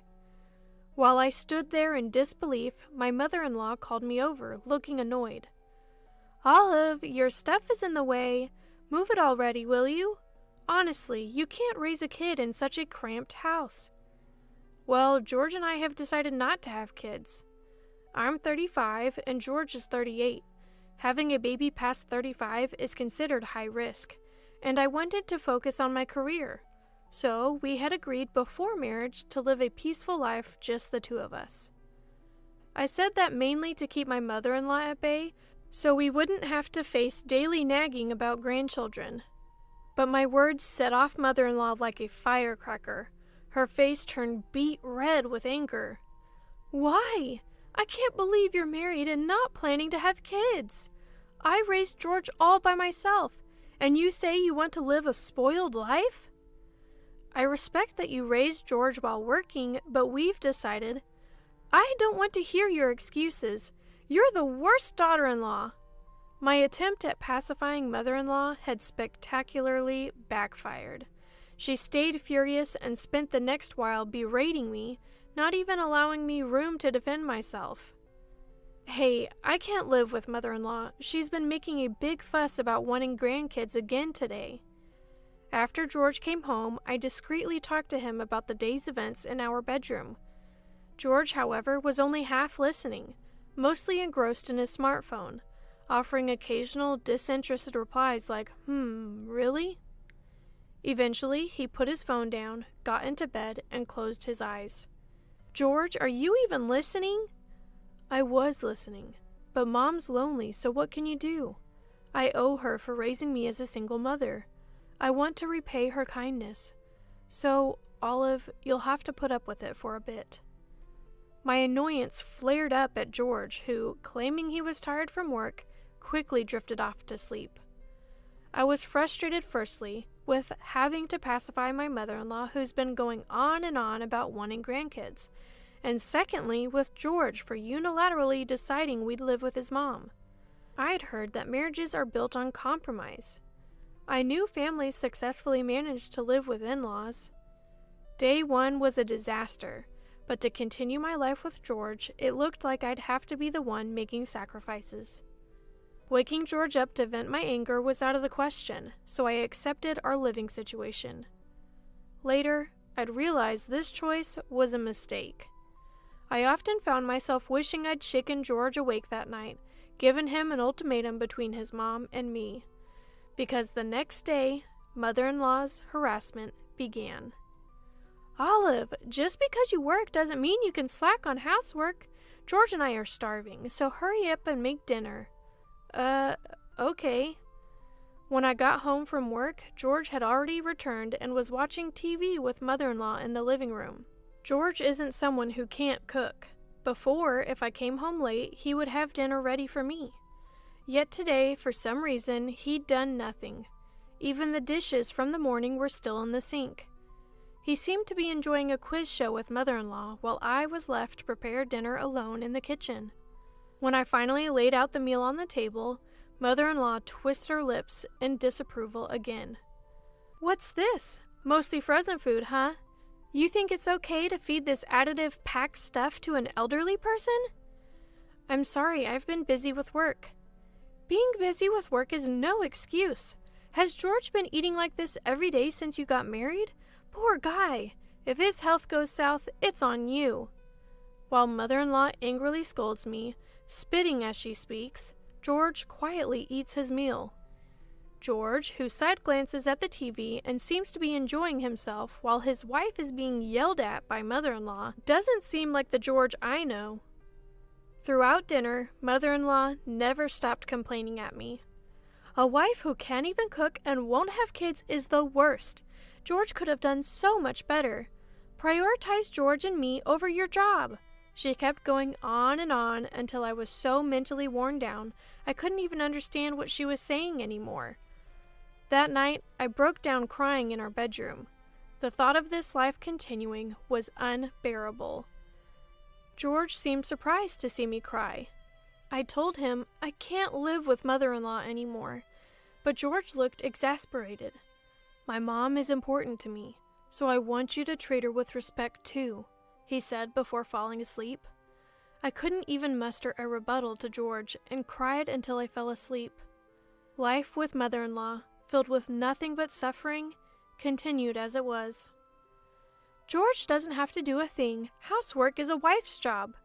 Once mother-in-law said this, George truly stopped doing any chores. I continued to juggle work, household tasks, and being yelled at by mother-in-law.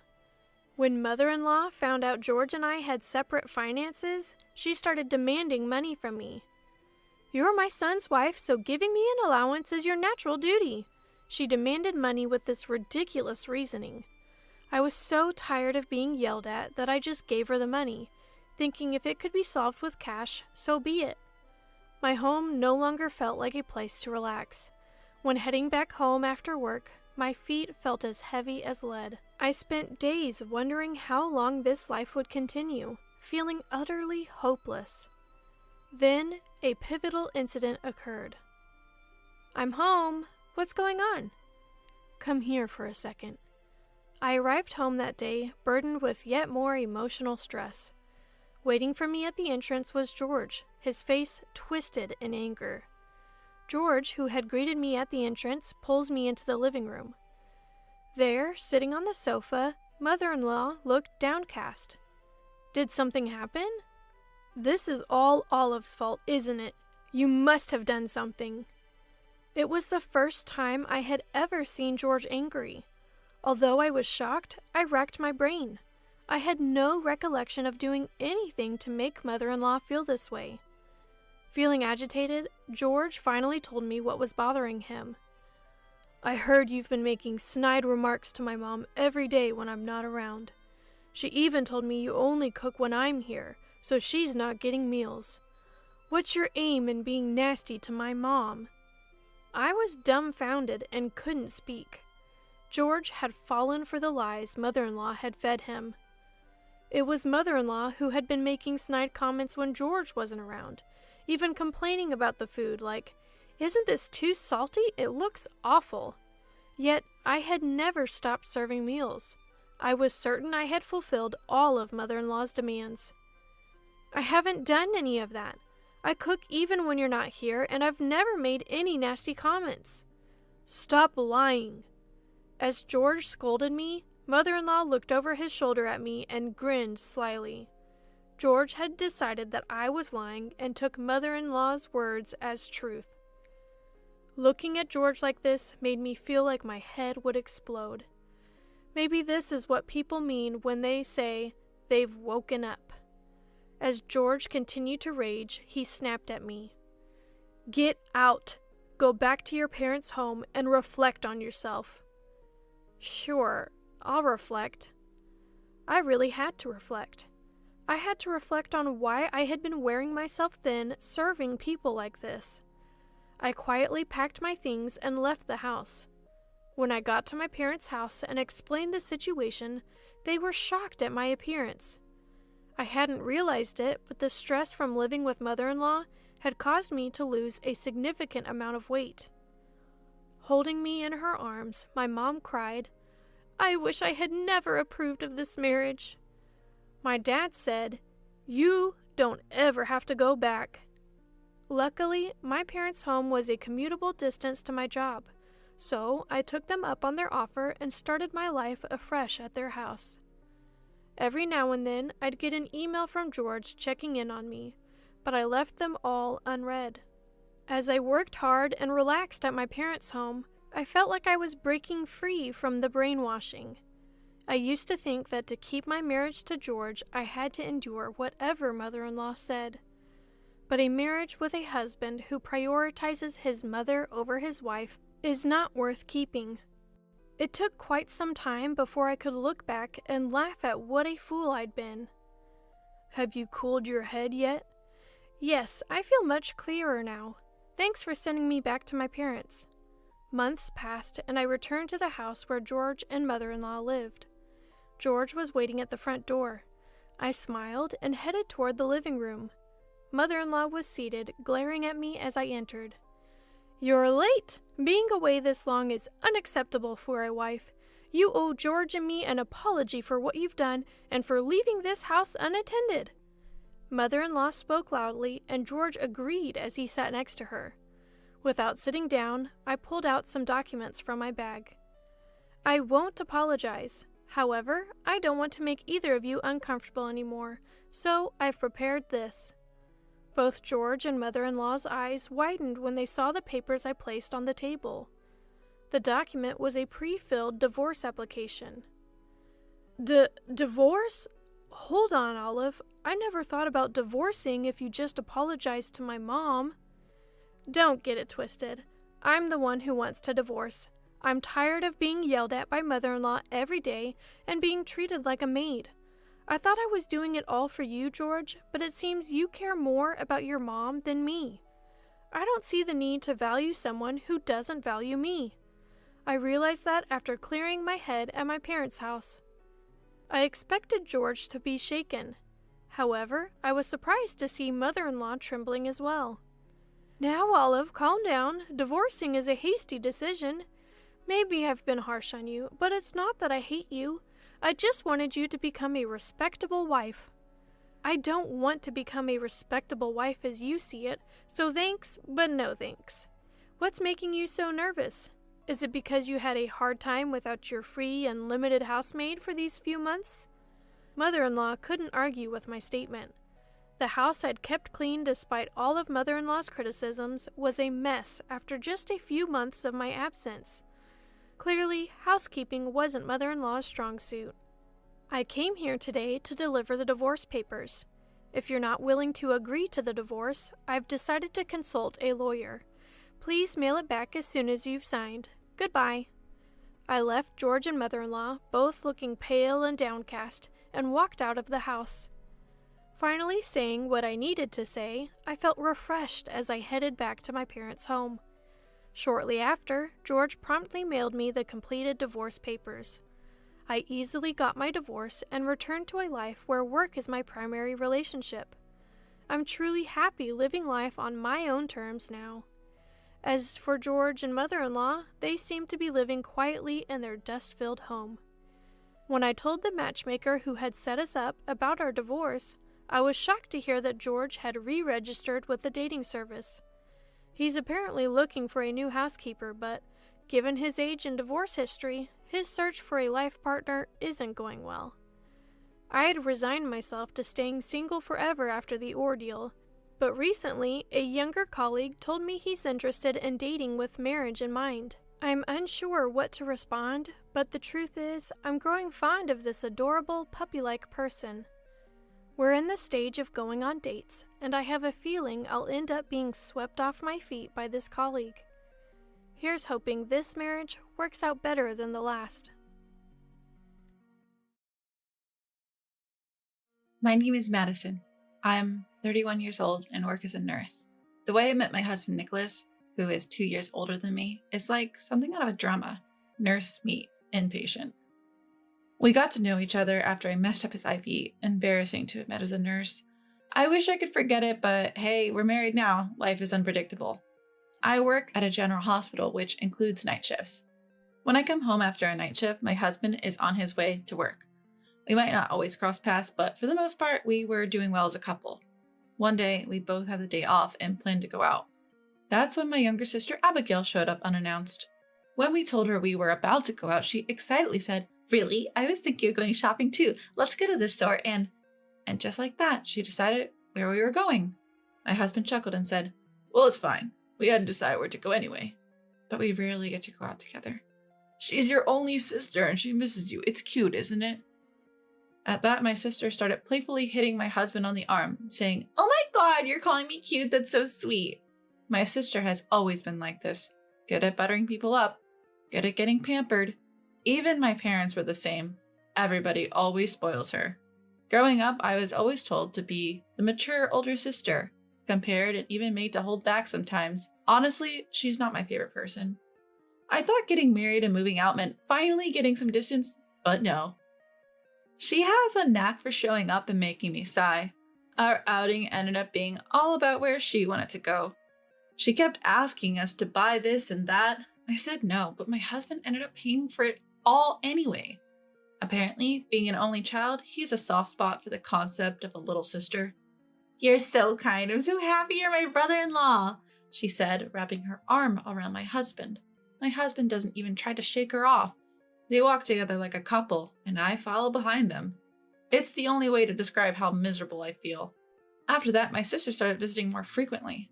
Having just graduated from college and failing to find a job, she's supposedly a homemaker. But it seems she doesn't actually do any housework. So she's just unemployed and hanging around the house. She's not even working part-time. And our parents are okay with this. With time on her hands, she started spending more than half the week at our place. I'm not thrilled about it, but since my husband is happy to have her, I can't exactly turn her away. Once I told her it's inconvenient for her to come over so often, she broke down and said, "You're a terrible sister. Do you hate me?" Upon seeing this, my husband lashed out, "Hey, aren't you being too harsh on your sister? What a cold-hearted sibling you are." Our parents chimed in with the same old line, "You're the older sister, take care of her." Despite her being so adorable, I'm labeled the cold sister. Not very nice at all. Always the same story. Our parents dote on my sister and treat me poorly. It was the same when I said I wanted to go to nursing school. "We don't have the money," they hesitated. When I said I would pay for it with money from my part-time job, guess what they said? "Use that money for your sister." That's what they told me. At that moment, I gave up expecting anything from my parents. I gave up on being loved by them. In the end, I went to nursing school without giving in, and they didn't help me at all. Despite claiming to have no money, they paid my sister's college tuition. Apparently, they still give her allowance every month. Then and now, for our parents, the only beloved daughter is my sister. I see the same trend in my husband. Everyone seems to think my sister is the virtuous one, and I'm the villain. It's an incredibly sad reality.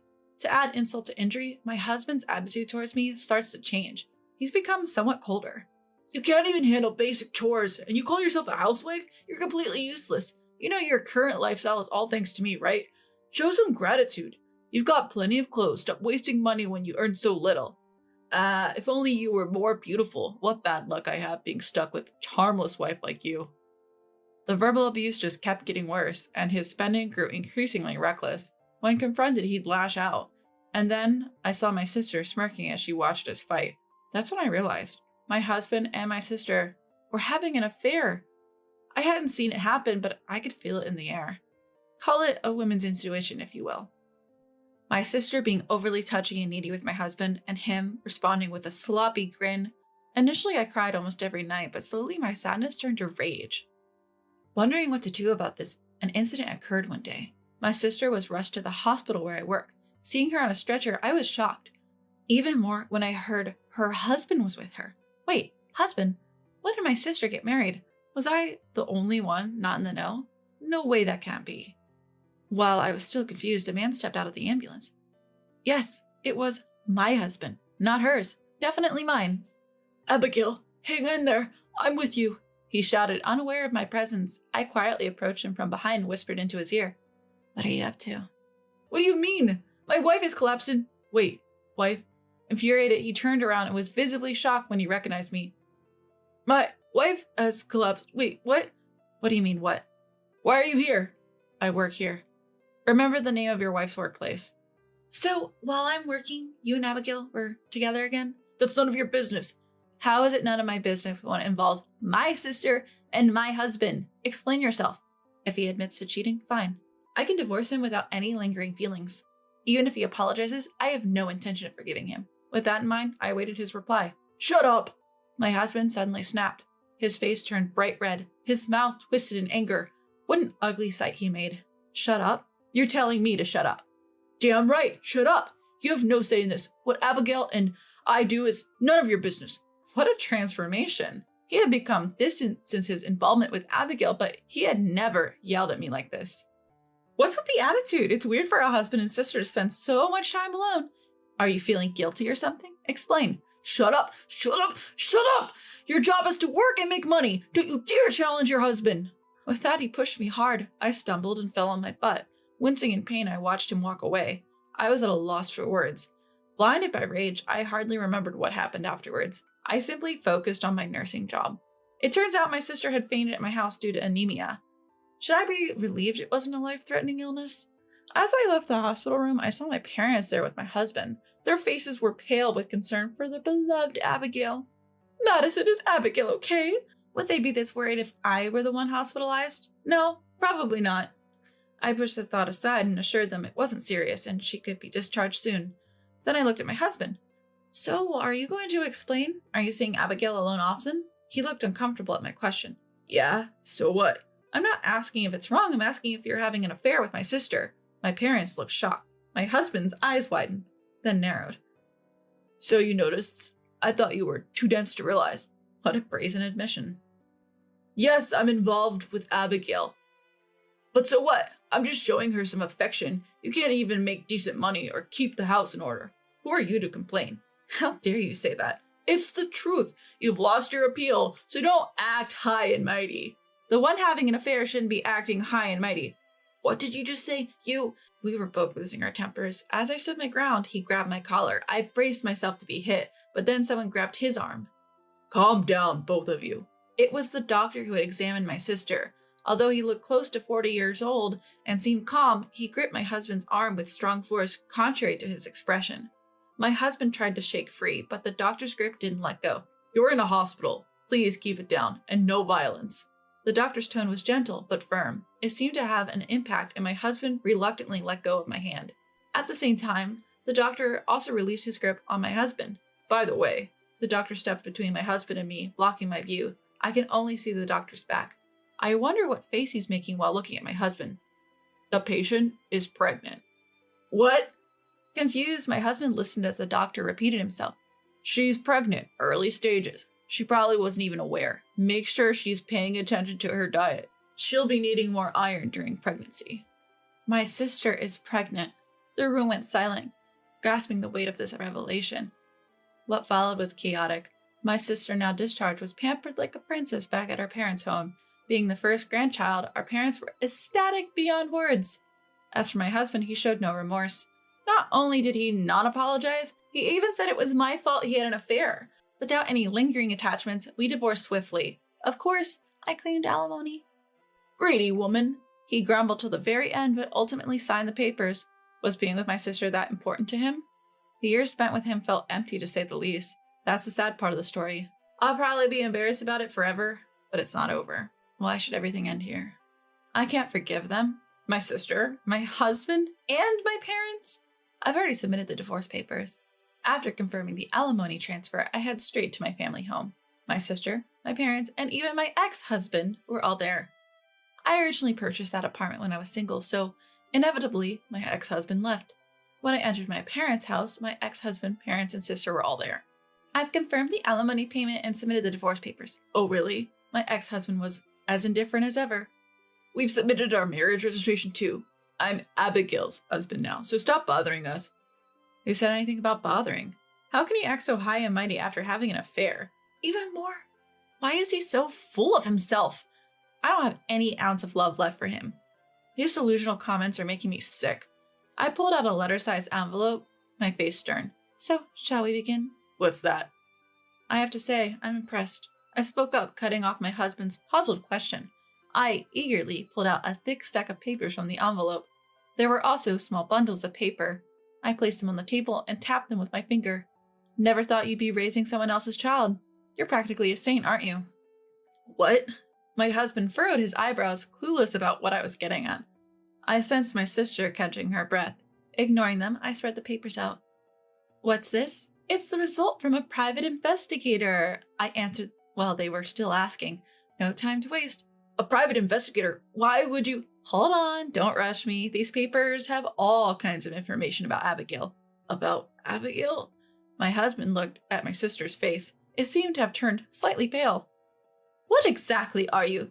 It might not matter to Mom and Dad. The child is Abigail's after all. Huh? This right here is about the man Abigail is dating, I said, showing them a photograph. It featured my sister arm in arm with a man. It wasn't my ex-husband. Huh? What? My bewildered ex-husband and parents, my sister lost for words. The moment of revenge. Surprise! The child in my sister's belly is this man's! I grinned and declared loudly, What? What's going on? Abigail, what is this about? I pressed on against the stunned trio. The truth is, Abigail has been dating this man. The child is unmistakably his. Weren't you two using contraception? Well, yes, but contraception isn't absolute. True, nothing is absolute, but the timing doesn't add up based on what I've heard. That's not absolute either, but the timeline for her relationship with this man aligns perfectly with her pregnancy. So chances are, when I saw proof of my husband and sister's affair, I stumbled upon an unexpected revelation. Stop making stuff up. I don't know this man. That's right, Madison. You can't ruin a relationship with lies. Oh, really? So is this picture photoshopped? I spread out a couple of pictures on the table, one showing my sister checking into a hotel with a man and another showing them leaving. Then I spread out a slew of lovey-dovey pictures that obviously couldn't have been edited. Wow, look at you two all cozy. What are you doing? Clean this up. Throw them away. Don't worry, I have digital copies. I can make as many as I want. Are you kidding me? My sister is panicking. This is getting fun. I should mention that this relationship between my sister and this man dates back a few years, since Abigail was in college. Wait, that long ago? Abigail, you said you didn't have a boyfriend. I don't, I swear. Well, can't really call him a boyfriend, can we? Because he's a married man. He's... what? Married? My ex-husband's voice cracked. What's there to be surprised about? You were married too. Seems like my sister has a thing for married men. Abigail, You were serious about him, weren't you? You wanted to have his child, didn't you? You wanted a child because he wasn't going to leave his wife, am I right? My sister was silenced by my questions. I looked at my ex-husband and pointed sharply at him. So, you're just a convenient option. What? My ex-husband's eyes widened. Pretty impressive considering you'd marry and raise a child that isn't yours. Well, it's not the child's fault, so you better take good care of them. Wait, if that's true. If what's true? Let's start over. What? I was caught off guard by a sudden statement. What's he talking about? Start over. Yes! If Abigail's child isn't mine, then I'll break up with her. Why should I raise someone else's child? So why would you want to start over with me? You still love me, right? I can put up with your quirks if you continue to provide for me as you have. Bang! I couldn't take it anymore and slammed the table. Photos and documents flew everywhere. I glared at my ex-husband. You've got to be kidding me. Ah! You think I'm so stupid that I get back with the man who cheated on me with my sister? Love you. I think of you as less than trash. Even if you'd offered me $1 billion, I'd say no. Ew, really? A sleazy man who hits on his wife's sister and a sleazy woman who would let him raise another man's child? You two are a match made in heaven. Just stay out of my life. That goes for you too, Mom and Dad. I'll find happiness without any of you. I left my family home after dropping these words. Wait up! My ex-husband desperately tried to catch up to me. He reached out his hand to me, but it was intercepted by someone else. Who the heck are you? My name is David. I won't allow anyone to harm Madison. It was the doctor who had treated my sister before. David. He had saved me that day from my ex-husband's blow. We became close while I consulted him about various issues. David, who also experienced divorce due to his wife's infidelity, he confessed his feelings for me. I was shocked. I asked him to wait until the divorce was finalized. He respected my wish. He had been waiting outside today, concerned about the meeting. I'll call the police if you try anything, and if you cross the line, I'll sue you right away. But Madison, please wait. I was wrong. So wrong. I grinned at my weeping ex-husband. Thanks to you and my sister, I met him. Thank you. I'm going to be happy with him. My ex-husband slumped as he watched me hug David. After that, we DNA tested my sister's child after its birth. As suspected, the child was not my ex-husband's. My sister and ex-husband ended up divorcing. My sister had to pay damages for her affair once her lover's wife found out. She's now reluctantly working night shifts. As for my parents, they dote on their grandchild, believing blood is thicker than water. It seems their love has shifted from my sister to her child, and my sister doesn't like it. I'm being neglected, my sister complained, but I don't care. Her child is likely to follow in her footsteps. I wonder what my aging parents will do then. Not my problem. Word got around at my ex-husband's workplace about his affairs and quick divorce, so now he's ostracized. He got uncomfortable and quit his job. Then he hopped from job to job, his mental state deteriorating, and eventually became unemployed. Nobody knows what he's up to now. A mutual friend told me this, but honestly, I couldn't care less. He brought this upon himself. Oh yeah, right. As for me, my relationship with David is going well. We are cautious about moving forward because we both have been cheated on, but his sincerity has eased my worries. I'm pretty sure the day I become Mrs. Johnson isn't far off. My sister dumped her corporate boyfriend and stole my fiance, all because she found out he worked at a hospital. Thanks for handing over a doctor boyfriend to me. My sister shamelessly brags about marrying my ex, but she's got one thing wrong. He's not a doctor. I can't wait to see her face when she finds out. My name is Beatrice. I have a younger sister named Catherine, just a year apart. We're not on bad terms or anything, but ever since we were kids, Catherine has always tried to outdo me.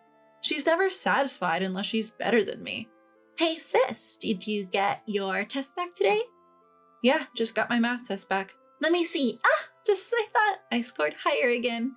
Whenever she scores higher, she flaunts it to our parents. Our parents often praise Catherine more, the one who's always seeking attention over the quiet me.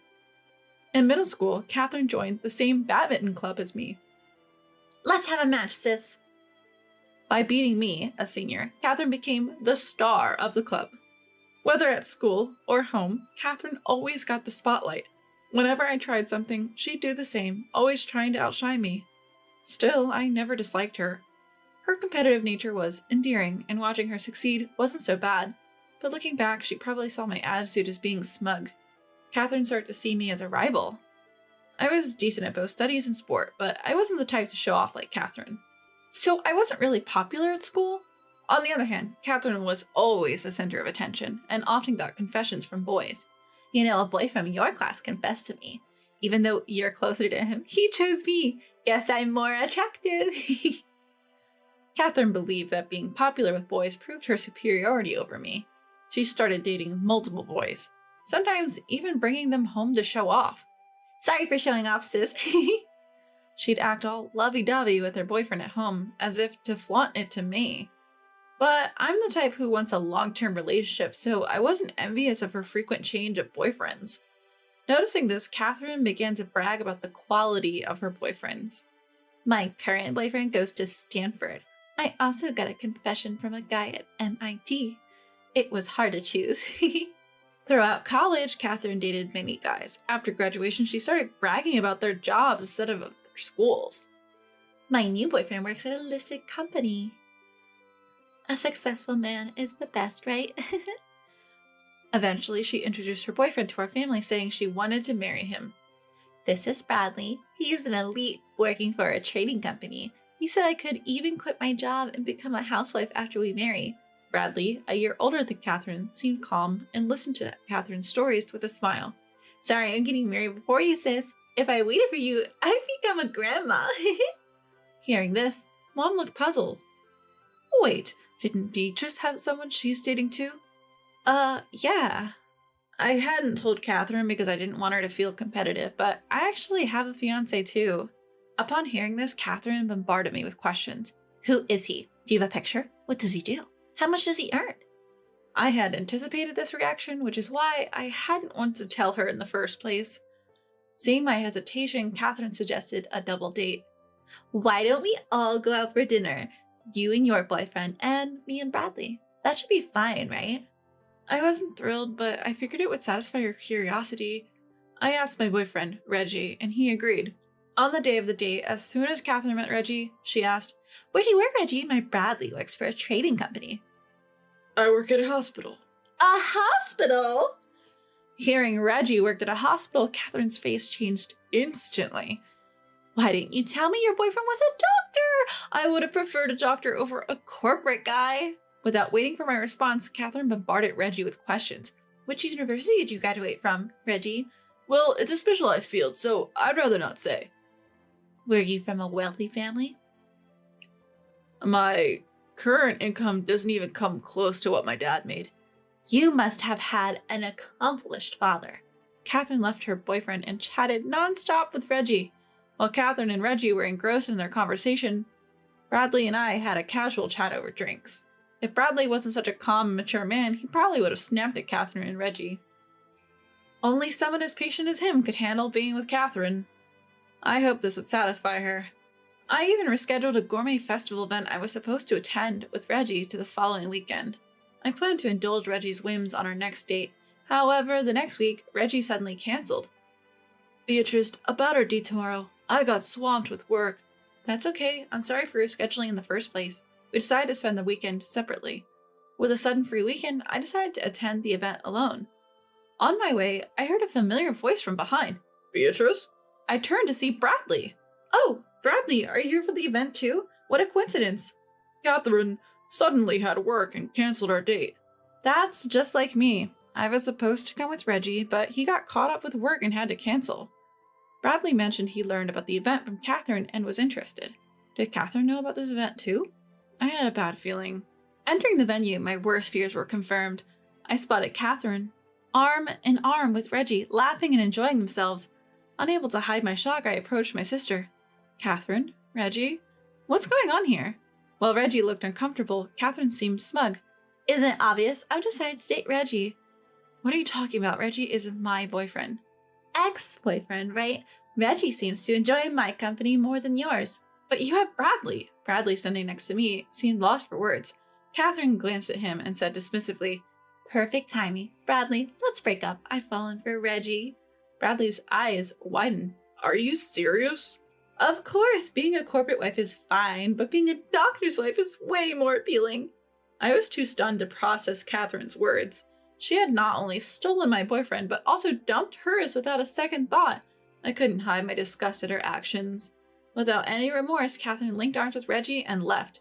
I can't do it anymore for my little sister, who doesn't even have a shred of ethics like that.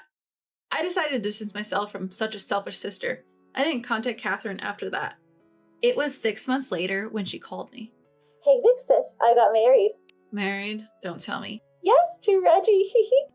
She was reporting her marriage to the boyfriend she stole from me. She continued gleefully. You're too plain for someone like Reggie. That's why I took him from you.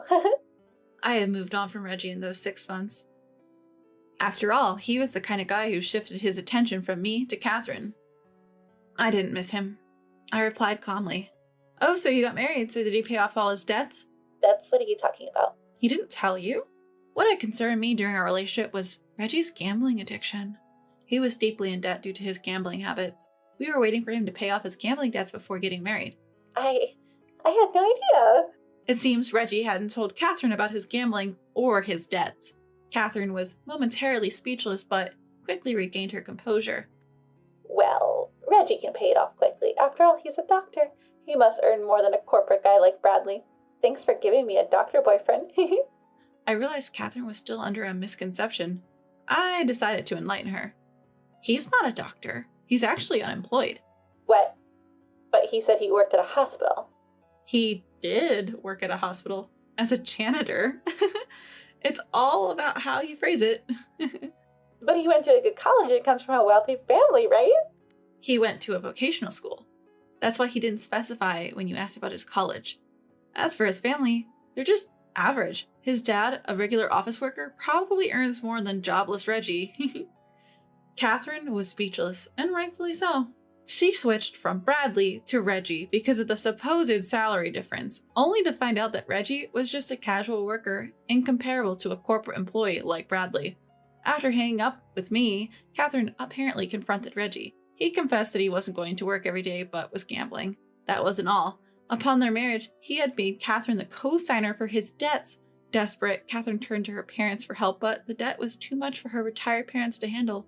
Next, she reached out to her ex-boyfriend, Bradley. I, who was at Bradley's place, answered her call. What? Why are you at Bradley's place? We've been dating since then. Hearing this, Catherine erupted in anger. What? How dare you date my ex-boyfriend, you traitor? Now it was my turn to be furious. You started all of this! I only started dating Bradley after you dumped him. Who in their right mind steals their sister's boyfriend? Bradley took over the call, turning on the speaker so I could hear. From the other end, Catherine's desperate voice came through. Oh, Bradley. Long time no see. How have you been? Yeah, I'm good now. Beatrice helped me get through the tough times after you left. You're really dating her. She took advantage of you when you were vulnerable. You deserve better than her. Bradley responded coldly. Beatrice is an amazing woman. Far better than you. I could almost hear Catherine stomping her foot in frustration. What? Are you saying I'm inferior to her? I've always been better than her in studies, sports, everything. Well, maybe in character she's superior. That's not true. I've always been more popular, had more friends and boyfriends. Having many boyfriends isn't something to brag about. A woman who can commit to one relationship is far more admirable. That's just what unpopular girls say. You're only with her because I dumped you. I can come back to you if you want. No thanks. I can't see myself marrying someone who only looks at titles. It's only natural to know about your partner before marriage. All you wanted to know was his salary, right? Even if you did marry, you'd jump ship as soon as a better offer came along. That's not true. Really? That's exactly what you did on our date. I didn't. Struggling for words, Bradley looked at me and continued. Even after learning about his debt, Beatrice never abandoned him. She was willing to think together about how to repay the debt and how to cure his gambling addiction, and she silently stepped back without a word of resentment towards the boyfriend who easily betrayed her. Seeing her, so different from you, I was increasingly drawn to her. That's impossible, choosing her over me. To be honest, I can't believe I ever considered marrying you. I'm just glad I realized it before making that mistake. Wait, you can't show off someone plain like Beatrice to others. If you're going to marry, it should be with someone like me. Are you an idiot? You don't marry to show off to others. You marry because you want to spend your life with someone, and that someone is definitely not you. It's Beatrice. With that, Bradley hung up. Then he turned to me. Beatrice, I guess that conversation was kind of a proposal, but let me ask you formally, will you marry me? I joyfully accepted Bradley's proposal. Yes, if you'll have me. Our married life was smooth sailing. He told me, you can be a stay-at-home mom if you want, but unlike Catherine, I never aspired to be one. I love my current job, so even after getting married, I chose to continue working. When I was dating Reggie, I was worried if he would help with household chores if we both worked, but Bradley steps up saying, we both work after all. He willingly takes on household tasks. Now, I genuinely feel grateful for marrying him. On the other hand, Catherine still seems to be with Reggie, unable to break up with him. Reggie's gambling addiction hasn't changed. He occasionally gets a part-time job, but he usually spends all his earnings on gambling the same day. Catherine, far from being a stay-at-home mom, seems to be working all the time, day and night, to cover Reggie's share of the expenses. It's the complete opposite of the married life she had imagined. My younger sister, who was so fixated on having a better life than me, now seems to be far behind in terms of quality of life. However, it's all due to her own choices. Her current situation is the result of betraying me. The one who probably regrets the most is Catherine herself.